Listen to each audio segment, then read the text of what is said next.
Teens, berjumpa kembali dengan saya Abdi Sapdawinedar di dalam acara Teens for Christ. Nah, rekan-rekan terkasih, saya adalah Abdi Sapdawinedar, calon pendeta yang menjalani tahap perkenalan di GKI Samanhudi. Rekan-rekan terkasih, mari sebelum kita mendengarkan renungan pada hari ini, kita berdoa terlebih dahulu. Mari kita berdoa.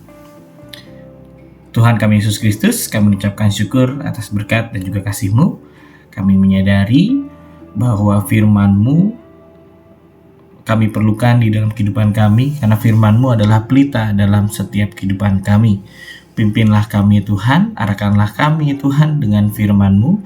Kiranya sapaan firman-Mu boleh menjadi suatu rema di dalam kehidupan kami.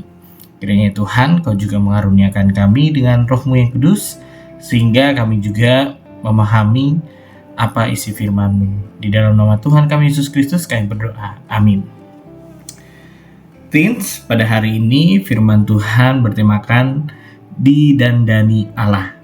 Bacaannya akan kita baca bersama di dalam Matius pasalnya ke-6 ayat 25 sampai dengan yang ke-34.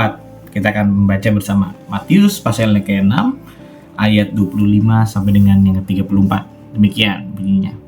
Karena itu aku berkata kepadamu, janganlah khawatir tentang hidupmu, mengenai apa yang hendak kamu makan atau minum, dan janganlah khawatir tentang tubuhmu, mengenai apa yang hendak kamu pakai.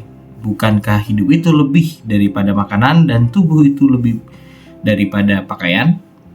Pandanglah burung-burung di udara yang tidak menabur, tidak menuai, dan tidak mengumpulkan dalam lumbung, namun Bapamu di surga memberi mereka makan. Bukankah kamu jauh lebih berharga daripada burung-burung itu? Siapakah di antara kamu karena kekhawatirannya dapat menambah sehasta saja pada jalan hidupnya? Mengapa kamu khawatir mengenai pakaian? Perhatikanlah bunga bakung di ladang, bagaimana mereka tumbuh. Mereka tidak bekerja keras dan tidak memintal. Namun, aku berkata kepadamu, Salomo dalam segala kemegahannya pun tidak berpakaian seindah salah satu dari bunga itu.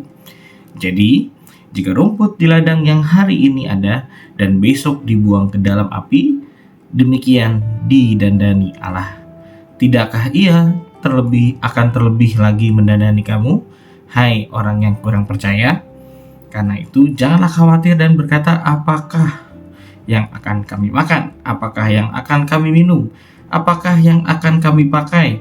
Semua itu dicari bangsa-bangsa yang tidak mengenal Allah. Padahal Bapamu di surga tahu bahwa kamu memerlukan semuanya itu. Tetapi carilah dahulu kerajaan Allah dan kebenarannya, dan semuanya itu akan ditambahkan kepadamu.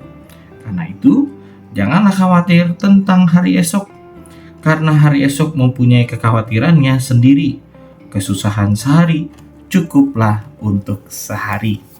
Rekan-rekan yang terkasih, highlight di dalam firman Tuhan pada saat ini terdapat pada Matius pasal yang ke-6 ayatnya yang ke-30. Jadi, jika rumput di ladang yang hari ini ada dan besok dibuang ke dalam api, demikian didandani Allah. Tidakkah Ia terlebih lagi mendandani kamu, hai orang yang kurang percaya? Nah, rekan-rekan yang terkasih, hal yang luar biasa dari seluruh ciptaan Allah adalah tentunya keindahannya. Ada yang seketika tampak indah, ada yang setelah dia mati cukup lama baru terlihat indah. Ada yang keindahannya bertahan lama, ada yang hanya sesaat saja. Tetapi semuanya itu indah di mata Tuhan. Konteks dari bacaan kita pada Matius pasal yang ke-6 adalah mengenai tentang kekhawatiran. Penulis Injil Matius mengambil contoh dari hal-hal yang tampaknya kurang diperhatikan dan tidak dianggap penting oleh manusia pada umumnya. Apa misalnya? Rumput. Tumbuhan ini tentunya dapat tumbuh di sembarang tempat. Sebagus apapun rumput itu, orang tidak memberikan perhatian khusus. Ya, orang tidak memberikan perhatian khusus, misalnya dibanding bunga mawar atau misalnya bunga anggrek. Padahal rumput yang hari ini ada dan besok dibuang ke dalam api tentunya juga merupakan hal yang berharga bagi Allah. Rumput yang hidup singkat pun didandani dan sangat diperhatikan oleh Allah. Teens, apakah kamu pernah membaca peringatan yang berbunyi dilarang menginjak rumput?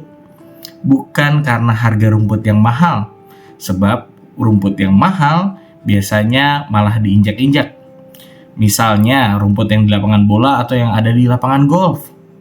Larangan menginjak rumput biasanya bertujuan untuk menjaga suatu keindahan rumput yang ditanam bersama dengan tumbuhan yang lain. Mengapa harus diberi peringatan? Sebab terkadang orang menganggap rumput tidaklah penting.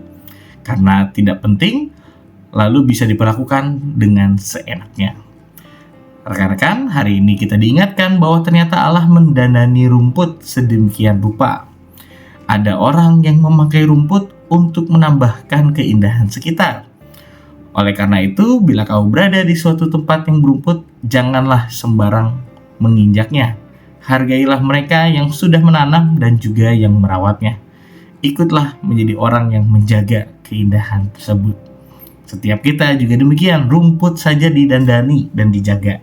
Dan setiap kita juga pasti dijaga dan juga dirawat oleh Allah.